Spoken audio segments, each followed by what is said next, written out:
GK GS बता दो दी, current affair जो भी है फाउंडेशन से रिलेट करो। जैसे अगर हिस्ट्री के बारे में आर्टिकल पे कुछ नहीं है उसमें, एक क्वेश्चन नहीं है उसमें। तो करंट के क्वेश्चन आ रहे हैं 2025 के, खासकर ऐसा नहीं कि बहुत पुराने पूछ रहा हूँ। 2025 सही आ रहा है। सारे ना ज़्यादा हार्ड आ रहे हैं और ना ज़्यादा नॉर्मल भी आ रहे हैं। मतलब आर्टिकल पे कुछ नहीं है उसमें, एक क्वेश्चन नहीं है उसमें। रीजनिंग में बात करें, रीजनिंग बिल्कुल सही थी एकदम। आने वाले बच्चों को पढ़ाया क्या था कहना चाहोगे? आने कोचिंग वाले सेंटर बच्चों में। को किन किन चीज़ों का ध्यान रखना चाहिए? अब इसका इतना मुझे कितने अटेम्प्ट किए? मैंने करे 80। 80। चलो ऑल द बेस्ट। कैसा क्या दोस्तों? बढ़िया गया भाई। ये क्या लेके आए हो भाई? ये तो मेरा रोल नंबर है। अच्छा, रोल नंबर है। पेपर एक नंबर था, आसान पेपर था। मतलब कि मैथ्स का लेवल भी ठीक ठाक था। मैथ्स में 2-3 टॉपिक शेयर कर दो जहाँ से फॉर्मूला बेस्ड क्वेश्चंस आ रहे हैं। मतलब कि एक स्पेसिफिक टॉपिक नहीं कह सकते, हर एक टॉपिक से उन्होंने दे रखा है। बाकी करंट अफेयर पढ़ के जाना चाहिए जीके जीएस Current के affair। लिए। हाँ, और मैथ्स में तो हर एक टॉपिक आएगा, परसेंटेज, प्रॉफिट लॉस, सारे के सारे। करंट अफेयर्स आप पढ़ सकते हो। 2024 के भी पूछ रखे थे। और अगर 25 के भी हैं, 25 के भी पूछ रखे हैं। 2024 के भी आपने पूछा है कहाँ से कहाँ तक? आप भी आओ, आपने पेपर पूछा देके है आ कहाँ रहे से हो कहाँ तक का? अगर जा रहे हो। अच्छा, जीके जीएस बता रहे हैं। रीजनिंग में कैसा है? रीजनिंग ठीक ठाक थी।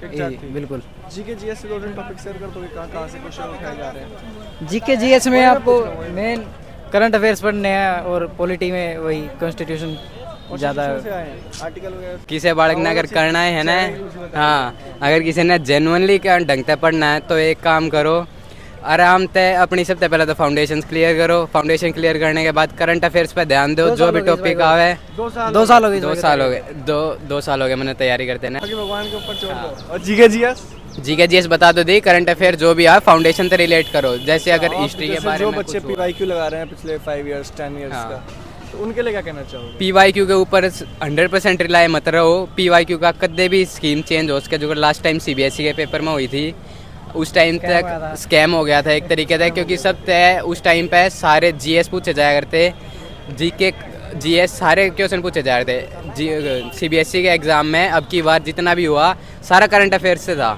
सारे बच्चे शौक हो गए ना, इसीलिए कहते हैं पीवाईक्यू पर हमेशा रिलाय मत करो। अपनी क्यू के पीवाईक्यू नहीं किया जा सकता है पीवाईक्यू। हाँ, 70% बिलीव रखो पीवाईक्यू पे। उस तक हमने एग्जाम का पैटर्न बेरा ला गया, सारी चीज़ का ज्ञान होगा। अच्छा। बाकी अपनी मेहनत पे ध्यान दो और अपने टीचर अटेम्प्ट कर दिए भाई? तकरीबन 96 के आसपास अटेम्प्ट कर आ रहा हूँ मैं। और बाकी एक्यूरेट कितने होंगे? एक्यूरेसी क्या, तो यह बात है, भगवान ने चाहिए तो 70+ एक्यूरेसी पे आऊँगे। हाँ। अच्छा, चलो ऑल द बेस्ट है ना। बिल्कुल भाई। एग्ज़ाम बहुत बढ़िया गया। अच्छा, समथिंग में मैथ से भी जो है टॉपिक वाइज टॉपिक से मल्टीपल क्वेश्चन देखने को मिले थे, जिसमें कि टाइम एंड वर्क का भी क्वेश्चन जैसे टकराया था। अलजेब्रिक से ट्रिग्नोमेट्री से कुछ है? एल्जेब्रिक और ट्रिगोनोमेट्री से भी आया था। अप्रॉक्सीमेटली 1 से 2 क्वेश्चन आए हैं। और जो रीजनिंग आई है, रीजनिंग भी नॉर्मल लेवल का आया है, ज़्यादा कुछ आया नहीं है। जिसमें से ब्लड रिलेशन में इजी टू मॉडरेट आ रहा है या फिर कैसे कह सकते हैं? देखिए, कहने का ये है कि नॉर्मल क्वेश्चंस आ रहे हैं, ना ज़्यादा हार्ड आ रहे हैं और ना ज़्यादा नॉर्मल भी आ रहे हैं। मतलब इजी टाइप का जो बोलते हैं वो भी नहीं आ पा रहे। समथिंग में नॉर्मल क्वेश्चन आ रहे हैं। जो पढ़ के जा रहा है वो डेफिनेटली जो बच्चे बात बढ़िया पेपर गया। पेपर जो है 12th लेवल के हिसाब से ही आ रहा है। ऐसा नहीं है कि अंडर जो ग्रेजुएट वाला एग्जाम हुआ था उसमें देखेंगे तो काफ़ी डिफिकल्टी लेवल थोड़ा हाई था। अच्छा, लेकिन अगर बात करें 12th लेवल की तो 12th लेवल जैसा ही है पेपर आ रहा है। 12th लेवल जैसे ही है, हाँ। मतलब बेसिक है ना? हाँ, बेसिक। अच्छा, जो बच्चे 12th लेवल में बेसिक पढ़ के आ रहे हैं उनके लिए कैसा कहना चाहोगे? उनके लिए थोड़ा सा दिक्कत कर सकता है, क्योंकि टाइम मैनेजमेंट की बात है थोड़ा सा, और 1-2 क्वेश्चन थोड़े Technical से। issues आ रहे हैं। हाँ, थोड़ा सा अगर प्रिपरेशन करी होगी थोड़ी सी तो कर सकते हैं। कर सकते हैं। हाँ। अच्छा, अगर बात किया जाए कि जीके जीएस को लेकर, तो जीके जीएस में करंट अफेयर से क्या जीके जीएस से तो करंट के क्वेश्चन आ रहे हैं 2025 के, खासकर ऐसा नहीं कि बहुत पुराने पूछ रहा हूँ। 2025 से ही आ रहे हैं। ठीक है, तो लास्ट 6 मंथ के जिसने पढ़े हैं तो गुड रहेगा। लास्ट मंथ के? हाँ, लास्ट 6 तो ये मंथ। बच्चे पीवाईक्यू पे पूरा बिलीव कर लेते हैं कि पीवाईक्यू लगा लेते हैं आ जाएगा, तो इसके बारे में क्या कहना नहीं, पीवाईक्यू तो बेस है किसी भी एग्जाम के लिए। आप पीवाईक्यू नहीं करेंगे तो क्या करेंगे? पीवाईक्यू तो करना जरूरी है। अच्छा। और बाकी थोड़ा वेरिएशन रखना चाहिए आपको चीज़ों में। है? बस रीजनिंग वगैरह में कैसा रहा? रीजनिंग नॉर्मल थी, मतलब नॉर्मल क्वेश्चन थे। नॉर्मल हाँ। है ना?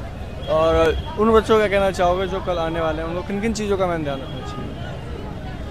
जो पढ़ा है वही रिवाइज करें, आप नया पढ़ने की कोशिश ना करें, बस यही नया है। पढ़ने की हाँ, कोशिश। ना कैसा आ रहा है? बढ़िया आ रहा है। अच्छा, मुंह लटका हुआ है मतलब क्या? नहीं पता तो चल गया? नहीं तो टाइम ज़्यादा हो गया अच्छा। भूख की वजह। क्या 1 घंटा टाइम सफिशिएंट नहीं है? नहीं 1 घंटा 30 मिनट। 1 घंटा 30 मिनट। जीके जीएस को लेके बात करें, जीके जीएस से कुछ आर्टिकल्स वगैरह कुछ देखने को मिले? जी नहीं, आर्टिकल्स वगैरह नहीं आए। अच्छा, रीजनिंग रीजनिंग आई थी। रीजनिंग आई थी।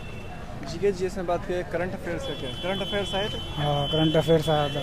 अच्छा, ना योजना वगैरह में तो कोई क्वेश्चन नहीं है इसमें योजना से, वगैरह से कुछ और पॉलिटिक्स आर्टिकल में में तो कुछ भी नहीं है। आर्टिकल आर्टिकल का मैंने इतना